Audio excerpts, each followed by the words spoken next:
अनेक स्वप्न पूर्ण करता आले मला, अनेकांच्या स्वप्नांना आकार देता आला, अनेकांच्या स्वप्नात रंग भरता आला, परंतु या सर्व गोष्टी करताना माझ्या पाठीशी उभी राहिली ठामपणे ते माझे पत्नी. मी तुमच्यासाठी जे केलं त्यामध्ये माझा फक्त खालीचा वाटा आहे. प्रचंड असे मेहनत, प्रचंड असा त्रास कष्टतेने केलेला आहे. खरं तरी एखाद्या अधिकारीच्या मुलीने हे करणं म्हणजे असे करू शकत नाही, पण त्याने काय केलं हे माझ्या लक्षात आलं नाही. माझ्या पाठीशी खंबीरपणे उभे राहिले, मला तिने सांभाळून घेतलं. आज मी आनंदाने सेवानिवृत्त होत आहे.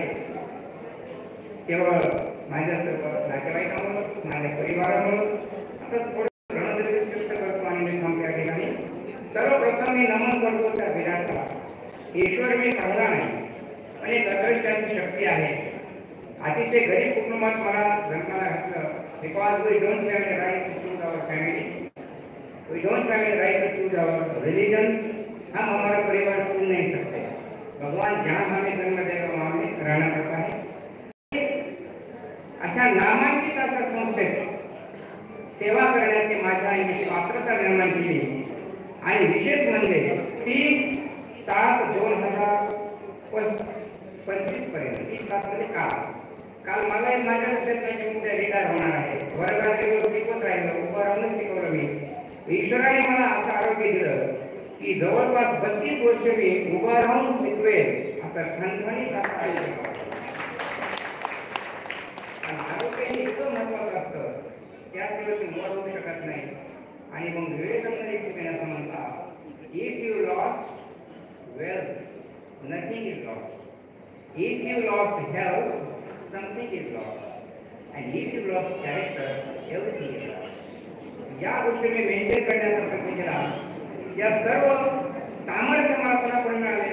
माझे गुरु, माझे सर्व गुरुजन, माझे सर्व वरिष्ठ अधिकारी, संस्थेचे पदाधिकारी, माझे सर्व सहकारी, कुटुंबातील माझे सर्व सदस्य, सर्वांचे मी या प्रसंगी अगदी हृदयपूर्वक आभार मानतो. माझ्या सहकार्याने मला खूप सांभाळून घेतलं. बंधू आणि भगिनींनो आणि मित्रांनो, तुमच्या सहकार्याशिवाय आणि कुटुंबियाशिवाय मी हे कार्य अद्याप करू शकलो नसतो. आपल्या सर्वांच्या सहकार्यामुळे मी या सर्व अचिव्हमेंट्स आत्मसात करू शकलो. माझ्या संपूर्ण कार्यकाळात माझ्यावर विश्वास ठेवल्याबद्दल, माझे जीवन समृद्ध केल्याबद्दल मी तुम्हा सर्वांचे आभार मानतो. आपण सर्वजण या प्रवासाचे एक भाग आहात. कामाच्या ठिकाणाबरोबर माझ्या वैयक्तिक आयुष्यात सुखदुःखात प्रत्यक्ष आपण जी साथ दिली ती लाख मुलाचे ठरली. त्याचबरोबर माझ्या प्रती अतुलनीय असं प्रेम, मान, सन्मान, आदर, पाठिंबा, मैत्री दाखवल्याबद्दल मी सदैव आपला आभार मानत नाही, मी ऋणात राहील आपल्या. त्याचबरोबर माझ्या प्रती या सर्व गोष्टी ज्यांनी बाळगल्या, नोकरी निमित्ताने स्वतःसाठी, परिवारासाठी, नातेवाईकासाठी, समाजासाठी इच्छा असूनही बऱ्याच वेळा मला न्याय देता आला नाही, मी वेळ दिला नाही. अशा या प्रसंगी मी खास आपणासमोर माझ्या परिवाराचे आभार व्यक्त करतो.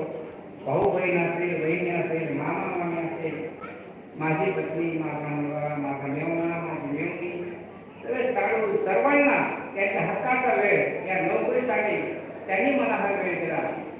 मी कधी आमचे साडू औरंगाबाद असतात ते कधी आले, त्यांना मी कधी वेळ दिला नाही. कुठे गेले? भाऊजी कुठे गेले? पाहायला गेले. कुठे गेले? रोडेसलाकडे गेले. कुठे गेले? भेटाकडे गेले. या सर्व गोष्टी सांभाळताना मला तारेवरची कसरत करायला लागली, पण मला सर्वांनी सांभाळून घेतलं, त्याबद्दल मी सर्वांचे ऋणी आहे. आपल्या सर्वांचा निरोप घेताना अनावधानाने कोणाची माझ्याकडून मनी दुखावली असते, गेली असती, मला मोठ्या मनाने माफ करा. आजवर तुम्ही मला साथ दिली, माझ्या पाठीचे भक्कमपणे उभे राहिला. असाच हे काय असू द्या. मित्रांनो, या प्रसंगी आपले केवळ औपचारिक आभार मानून मी आपल्या ऋणातून मुक्त होऊ इच्छित नाही. आपल्या ऋणात मी कायम राहू इच्छितो आणि हेच मला आवडेल.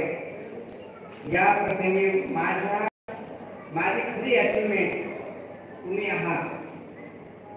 कारण माणसाकडे फक्त असं आहे, ईश्वराने अतिशय मोठी गोष्ट केलेली आहे. Everyone has 24 hours. It may be our sick, rich or poor, what our